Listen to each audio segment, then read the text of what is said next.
Terimalah salam di dalam Dharma, Namo Sang Hyang Adi Budaya, Namo Buddhaya, dan salam sejahtera bagi Bapak Ibu sekalian. Pertama-tama saya mewakili Wihara Budayana Surabaya ikut mengucapkan bela sungkawa atas meninggalnya almarhum Bapak Handoko Kurniawan. Pada kesempatan ini adalah orang menyebutnya malam kembang, ya, malam terakhir di mana besok jenazah almarhum akan dikremasikan.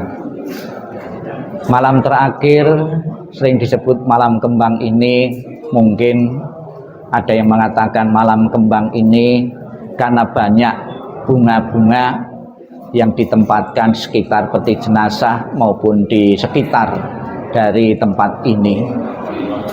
Bunga ditempatkan atau dikirim dari saudara famili dengan satu tujuan sebagai ungkapan simpatik kepada keluarga yang berduka karena kepergian almarhum Bapak Handoko untuk selamanya.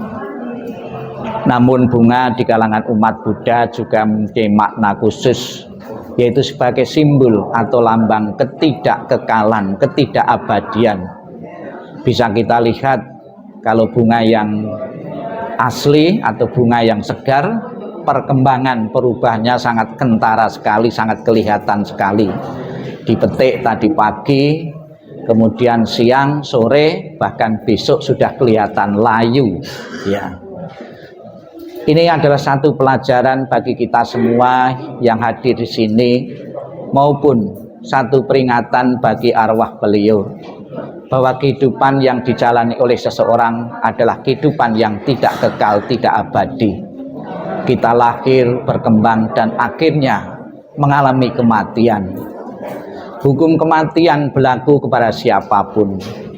Di saat keluarga mungkin kemarin, ya, itu di tempat penjualan peti jenazah di atas, ya, ada beberapa ukuran-ukuran peti jenazah di situ. Di tempat itu kita bisa belajar tentang kehidupan dan kematian. Di tempat penjualan peti jenazah kita bisa melihat ada beberapa ukuran-ukuran peti jenazah. Ada yang ukuran kecil, ukuran sedang, ukuran besar. Penjual peti jenazah sudah tahu bahwa orang mati, ya, orang mau mati, ya, itu tidak usah menunggu hari tua. Ternyata yang kecil, yang sedang pun sudah disiapkan sesuai dengan umur mereka. Yang kecil disiapkan untuk mereka yang masih remaja, yang sedang pun yang sudah dewasa, yang besar kebanyakan diperuntukkan bagi orang yang sudah tua.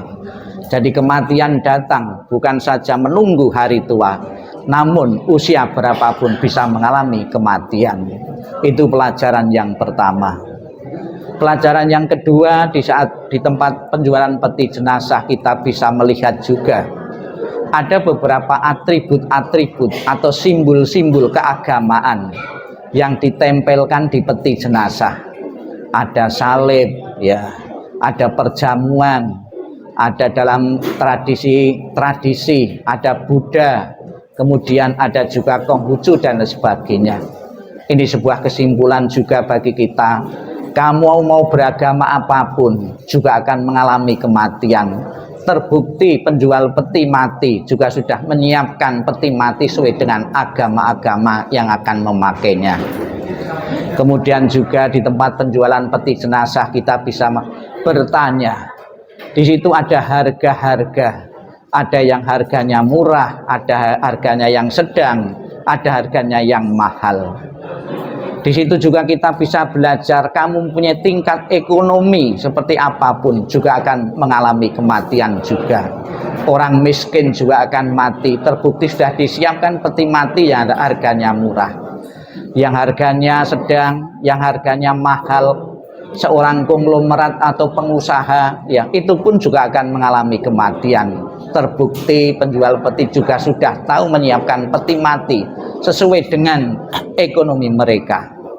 Hukum kematian adalah hukum universal. Siapapun, kata Sang Buddha, yang pernah dilahirkan cepat atau lambat, mau atau tidak mau, suka atau tidak suka, pasti akan mengalami kematian. Kematian di tengah-tengah keluarga yang sudah berkumpul sekian lama, bukan saja seminggu, 2 minggu, namun puluhan tahun, untuk melepaskan, untuk merelakan begitu saja tentunya tidak gampang, tidak mudah. Karena dalam pikiran kita, batin kita sudah terlanjur adanya kemelekatan-kemelekatan. Kita berharap orang-orang yang dicintai akan selalu berkumpul dengan kita, bersama dengan kita. Namun hukum alam berbicara lain.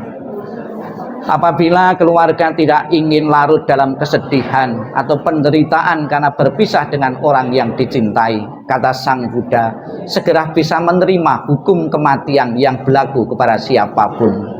Memang tidak mudah ketika kita melayat kepada teman, kepada relasi.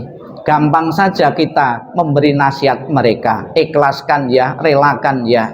Namun ketika kematian itu datang pada orang dekat dengan kita, untuk langsung bisa menerima tidak gampang, tidak mudah.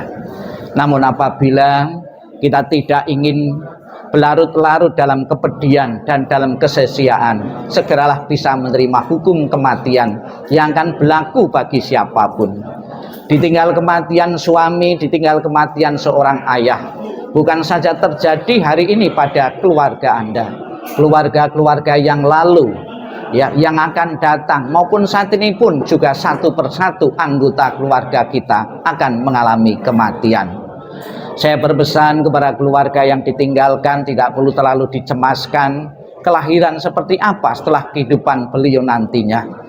Saya yakin beliau selama masa kehidupan di tengah-tengah keluarga sebagai seorang ayah telah mendedikasikan waktu dan kesempatannya untuk membesarkan, untuk memberikan perhatian sepenuhnya kepada anak-anaknya. Kebajikan yang tak terukur, yang tiada batas, itulah kumpulan kebajikan-kebajikan beliau yang akan menentukan arah kelahiran-kelahiran di tempat-tempat yang baik di alam-alam berikutnya.